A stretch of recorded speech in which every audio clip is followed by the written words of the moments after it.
Hello সবাইকে, সবাই কেমন আছো? তো এটা ছিল শ্রাবণ মাসের লাস্ট সোমবার। তো অনেক দিন ধরে যাবো ভেবে সোমবার 3টা সোমবার পেরিয়ে গেলো। তো লাস্ট সোমবারে আমি বেরিয়েছি শিবের মাথায় জল ঢালতে।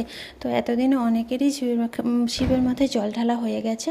তো সারা বছর কেউ শিবের কাছে যাক না যাক, শ্রাবণ মাসে সবাই একবার শিবের মাথায় জল ঢালতে যায়, সব মেয়েই যায়।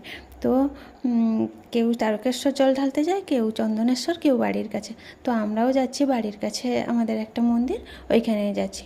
তো আমার একটা রূপোর বেলপাতা দেবো ভাবছিলাম, ওই জন্য দোকান থেকে একটা রূপোর বেলপাতা নিয়ে চলে গেলাম সোজা ঠাকুরের কাছে। তো গিয়ে দেখি আজকে লাস্ট সোমবারেও অনেক ভিড় হয়েছে, অনেকেই জল ঢালতে এসছে, অনেকে জল ঢালছে, কেউ পুজো দিতে। আমরা এসেছি দুধ ঢালতে।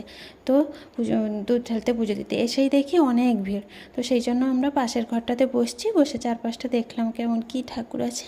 তো সব দেখলাম, তোমাদেরও দেখালাম, বসে বসে গল্প করছি। তো এরপর দেখো সবাই এইখানেও পুজো দিচ্ছে, প্রণাম।